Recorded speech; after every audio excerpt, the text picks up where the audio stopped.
പിന്നാമ്പുറങ്ങൾ സമ്മേളനത്തോടനുബന്ധിച്ച് ഇവിടെ വർക്ക് ചെയ്യുന്ന ജനറേറ്ററുകളാണ്. ഏകദേശം 10ഓളം ജനറേറ്ററുകളാണ് നമ്മുടെ ഈ സമ്മേളനത്തിനനുബന്ധിച്ചിട്ട് ഇവിടെ ഒരു പരിപാടി നടക്കുമ്പോൾ ഇവിടെ ആവശ്യമായിട്ട് വരുന്നത്. അതിൻ്റെ കൺട്രോൾ സ്വിച്ച് സിസ്റ്റങ്ങളൊക്കെ ഇതാണ് ഇവിടെ കൊടുക്കുന്നത്. ഇതാണ് ഇവിടെ വർക്ക് ചെയ്യുന്ന ജനറേറ്ററുകൾ. അപ്പോൾ നമ്മളൊരു പരിപാടിക്ക് പങ്കെടുക്കുമ്പോൾ അതിൻ്റെ അണിയറയിൽ ഒരുക്കേണ്ട വൈദ്യുതിയുടെ ആവശ്യകതയും അതിന് വരുന്ന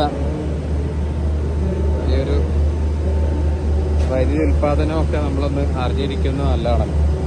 അതിൻ്റെ ഭാഗമായിട്ടാണ് ഞാൻ ഈ വീഡിയോ എടുക്കുന്നത്. ജസ്റ്റ് ഒന്ന് അറിയാൻ വേണ്ടിയിട്ടാണ്. ഇങ്ങനെയൊക്കെയാണ് ഒരു സംഭവം നടക്കുന്നത്. ഇത്രയും കാണുന്ന AC കളൊക്കെ വർക്ക് ചെയ്യാൻ വേണ്ടിയിട്ടാണ് ഇത്രയും ആംബിയറുള്ള വൈദ്യുതി ഇവിടെ ആവശ്യമായിട്ട് വരുന്നത്.